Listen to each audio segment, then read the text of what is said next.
Beach was incorporated, Arch Beach centered around Diamond Street, and Laguna Beach were two different towns.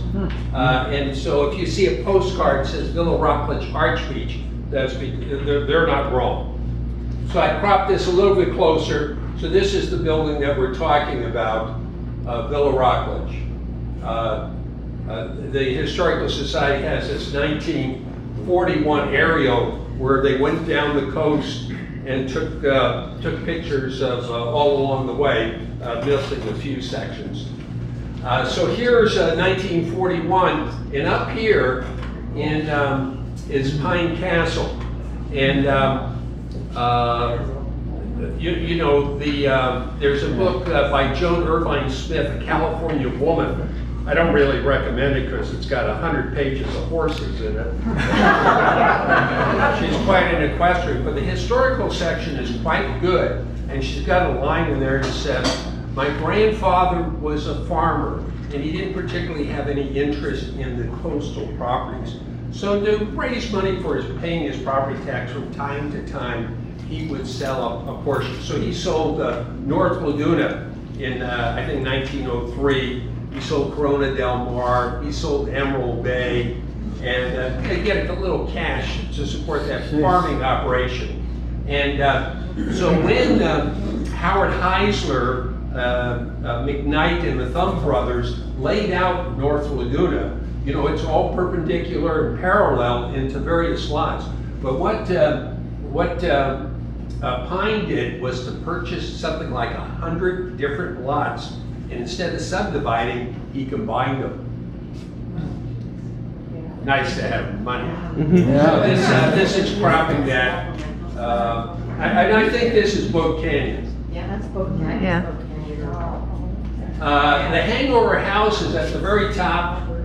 This is a later, this was just built in the late 30s. Here's 1941. This is it has a view of Aliso Beach, and the other way, looking at the golf course, Aliso Canyon. And the cropping really didn't do much good, but there it is. I have great clerical skills, but they do have limits. So at some point, you say, listen, Bob, I've seen this whole thing before. That's because you were at the 2004 talk by the owner of Villa Rockledge, Roger W. Jones. And we have one more book here. He wrote The History of Villa Rockledge, which is out of print also, somewhere about the same time, 1987. And that's where this information is from. I am not making any of this stuff up. So he also wrote another book, Laguna Beach, An Illustrated Narrative History, which is quite good. So here's the cover of the book, which is being passed around. A beautiful, beautiful house. And from the Cottages and Castles of Laguna Beach by Karen Wilson Turnbull, it was built in 1921. By the way, don't bet on these numbers, because somewhere else would say it was started in 1918 and was finished in 1922. But anyway, she wrote 1921. And it is two properties listed in Laguna Beach on the National Register of Historic Places. What's the other one? The church is correct. St. Francis by the Sea. Cathedral. Church. We got a cathedral in town. So the architectural style is Spanish Mediterranean, cascading down the bluff. Part of the castle-like home is made of stone. It has a medieval type of appearance. The house was built for the Frank Miller family of Riverside. He is the man who built the Mission Inn in that city. Miller was the founder of the Mission-style architecture in Riverside. Villa Rockledge was built by the same designers, carpenters, stonemasons as the Mission Inn. It originally served the Millers as the Miller summer home, and then after he retired, his year-round home. And so there it is. If you didn't believe me, we got a picture that it's on the National Register of Historic Places. Here's going from Coast Highway, walking up to the house, and over the archway is the word Mariana, Frank Miller building this house for his wife. Now, community property, if you build a house for your wife, don't give it to her. Just a little legal advice. So here it says Mariana. Now this is from Roger W. Jones's book, The History of Villa Rockledge. Frank Augustus Miller was born in 1857, died in 1935. He purchased his father's Glenwood Hotel in Riverside in 1880 for $5,000, and he married Isabella Demarest Hardenberg. His first wife, Isabella, died in 1908. 1911, at the age of 54, he married Marion C. Clark, who was 26 years of age. Miller remodeled the hotel. In 1901, 1903, he remodeled the hotel in the Mission Revival style. And all kinds of presidents have stayed there. So has everybody sat in the William Howard Taft chair up at Mission Inn? No. Yeah, 300-pound president. That's a big chair. So guests included Benjamin Harrison, William McKinley, Theodore Roosevelt, William Howard Taft, and Herbert Hoover. In 1940, Richard Nixon, the future president, was married there. Ronald and Nancy Reagan honeymooned at the Mission Inn. Miller spent his time and money liberally in efforts to promote world peace, with the result that the inn, for several years in the 30s, was the meeting place for the Institute of World Affairs. The Los Angeles architect Arthur Burnett Benton was the architect for the Spanish remodel of the Glenwood Hotel in 1901, which was later named the Mission Inn after the initial Mission Revival phase was complete. Around 1918, Arthur Benton designed Frank Miller's Sea Cliff House in Laguna Beach called Mariana, which was later named Villa Rockledge. Here's photos of Marion and Frank Miller. I'm going to have to go pretty quickly, so I hope you saw it. Here's a Glenwood Mission Inn in Riverside. Another postcard. This is the area where they built the Bluffside house, and just in the local paper there were some descendants of Catherine Skidmore Brooks. Nate Brooks was one of the early homesteaders, and he owned all this land along here in Arch Beach. And Merle Ramsey's book mentions that he lived 50 years of blessed bachelorhood. And then Mr. Skidmore died, and Catherine, his widow, was available. So Nate Brooks then married Catherine Skidmore. She became, of course, Catherine Brooks. He got a package deal, so Joe Skidmore. Gene, what building is that up there? Well, the house that he keeps on mentioning in the book is the Ibbetson's house. Yeah, right. And the Ibbetson house was demolished after 77 years or something like that by Boyd Jeffries and replaced with a very modern. Now, of course, if you lost money investing in the stock market with Boyd Jeffries, you're probably happy that he did spend some time in jail. But Joe Skidmore and his brother Guy, they developed in South Laguna Coast Royal. Anita Street is named after Anita Skidmore, and there was another daughter. I can't remember all this stuff. If you know the William Wendt Impressionist painting, the old Coast Road, it looks a lot like this. Actually, this is fairly close to Arch Street. And if you go to the very end of Arch Street, William Wendt's house is there, but it's about 20 feet or 25 feet above Coast Highway. It used to be on Coast Highway, but the cutting that they had to do, it's now a cul-de-sac and hanging up there. Around where this parking lot is, or area, flat area, is where Villa Rockledge is built. Gene, how much did Wentz painting of this thing go for this last year? Does anybody know? What? Eric told us. 500,000? Over a No, million. it was owned by the Jarrisons, right? Which house? No, by Painting. Cabang. Who? Cabang of Royal's wife, I believe. Oh, really? We thought it was the The Jersey. bottom line is it's auctioned off for 1.25 million. Oh, well, listen, if you know the answer, you know. Because he bought it. Sean. He was the high bidder. I'm trying to impress these people, Sean. Okay, maybe I can impress them with my reading. So Frank Miller purchased Lot 5 adjacent to the house of his sister-in-law, Rose Hardenberg. Lot 5, the site of Village Laguna, a much larger lot having about 115 feet of ocean frontage. Frank Miller bought the property on October 5th, 1918 for $1,800.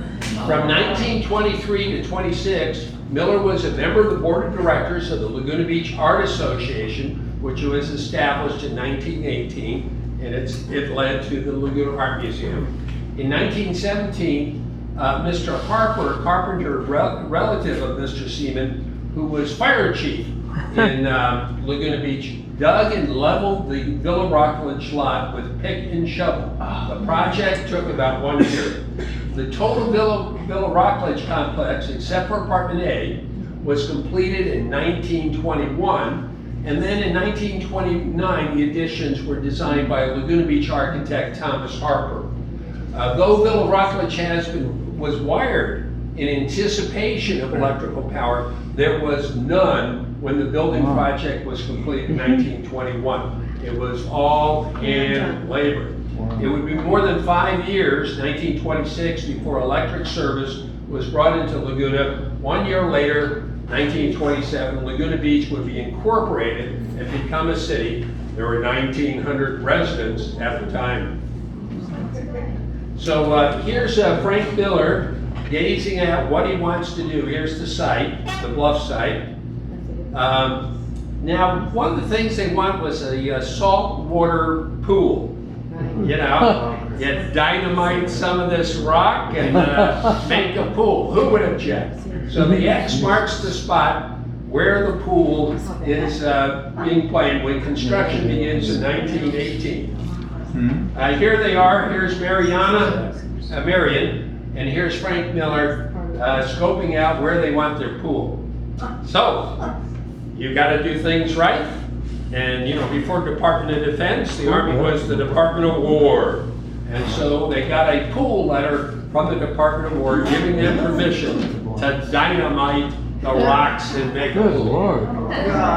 Here are the houses near Rockledge when they were building. So you see the modest architecture that are in the adjacent homes, more cottage style or and of course this Mediterranean mission style that Villa Rockledge is. We don't have a picture of the Ibbotson property, but I thought you'd be interested in seeing the stairs. Say, that's even worse than yours. Here's Rose Hardenberg, the sister-in-law of Frank Miller. Very nice, romantic-looking photo there. Here they are in front of Ibbotson property, Frank and Marion. Here's Arthur Benton's Villa Rockledge floor plan. Here's the architect himself. He did the work at the Mission Inn, and then he did the Villa Rockledge. Here's Mariana, very bright, the workers under construction, the turret under construction, and the window forms. And here is partially constructed Villa Rockledge. Moving right along, nearing completion. These people should not be doing this. Their hard hats. Don't do that at home. We're not endorsing any of these things. So it was completed in the summer of 1922, even though Karen Wilson Turnbull said 1921. It's close enough for government work. Here's looking south down the coastline. Villa Rockledge? Well, let's turn it around, look the other way. Looking north, there's the main building. So it is a main building and then a number of apartments that were rented out. Here's looking north at 1922. Beach in front of the Villa Rockledge and Pool. the pool. Huh? Wow. Is that worth a little dynamite and pulling some strings? Jeez. Here's Miller with, or his grandchildren, 1922. Here he is at the pool with some of his grandchildren, Frank Miller. A group there, down on the beach. Here they are at the front of the house, Mary and Frank Miller, 1923. They had birthday parties. I don't know if you guys still do that. I wouldn't think at your advanced age. But they apparently dressed up a little bit for their parties more than we did. So here's Mr. Miller and his granddaughter's birthday party. I don't know if you missed the eclipse the other day, but in September 1923. Now, we don't recommend doing this. Don't do this. Here are a few interior views. Wow. Look at those are veins. rafters. Here's the kitchen area. This is a sun porch. The Pacific Ocean is out here, so this is a fairly large windows for that time to sit there and enjoy the view and take in the sun. Here's one of the apartments. He named them after city names, Formosa. Here's the patio, Wow. archway and wall. Here's the entrance again. Villa Rockledge in the 1950s. Made it into postcards. So here's Villa Rockledge here in the center. Of course, if you read Orange County Illustrated and read the February 1963 issue, you will remember that Villa Rockledge was in it. Yes. Now, he did give the property to his wife. So here is the deed giving it to Marion in 1925. Here's people interested in money, like realtors. They like looking at this. So he bought the property for $1,800. He deeded it to his wife. Marion purchased an additional 15 feet for more money than the original lot cost, $3,000. And in 1935, almost 78 years old, Frank Miller dies. Now, who made the money?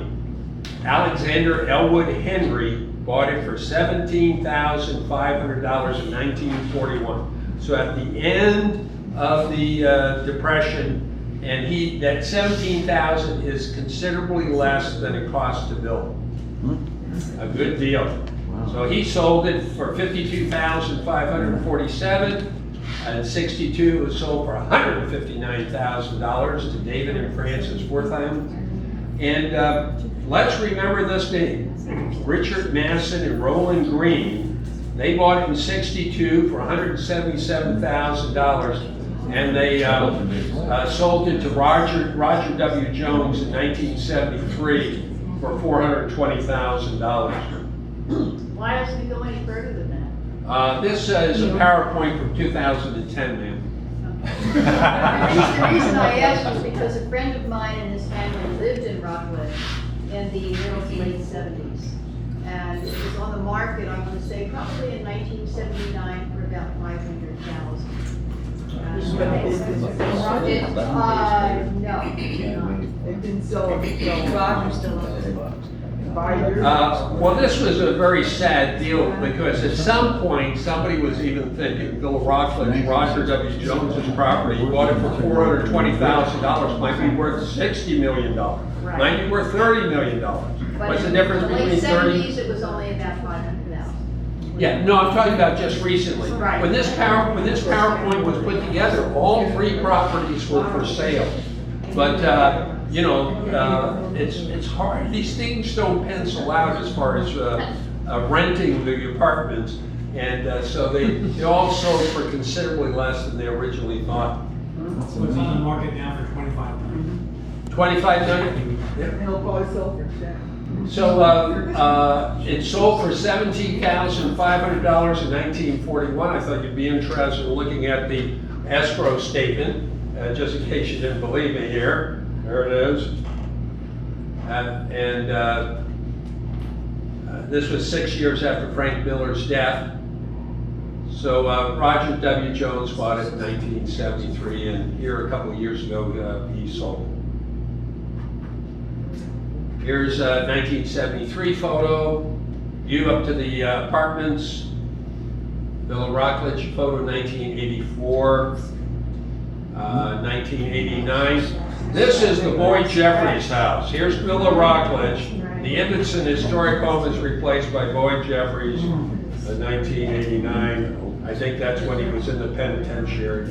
And it's a national treasure in the historic register of important places. Well, enough of that.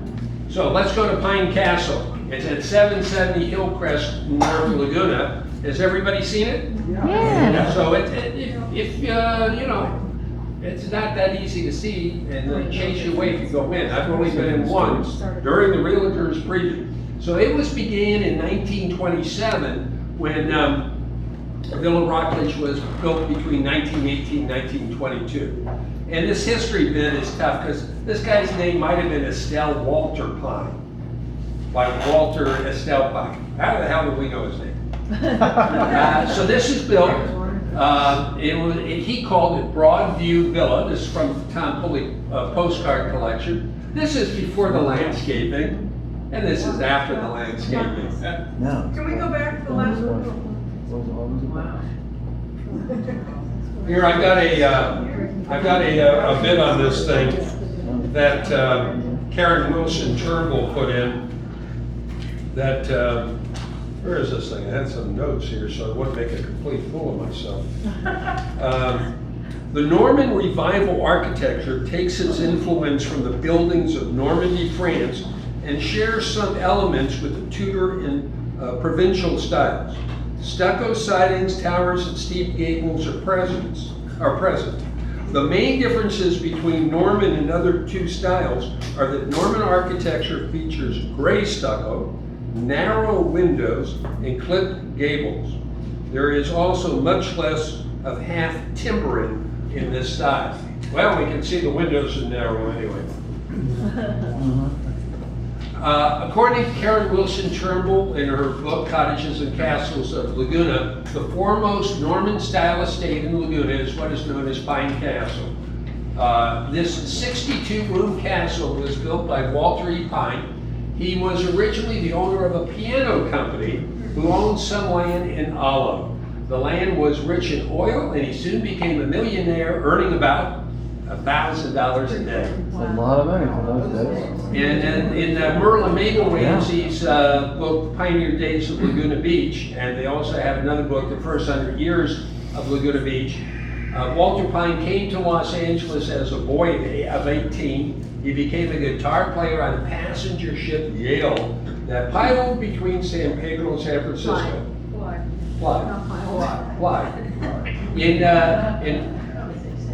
I said I was a good reader, but I didn't say I was perfect. In the early 1900s, he was the owner of the Pine Piano Company in Santa Ana, selling the Player piano, the piano that played with a paper roll. Estelle, Walter Estelle, had the exclusive agency for Orange County, and his brother had the franchise for Los Angeles County. So these guys were no dummies.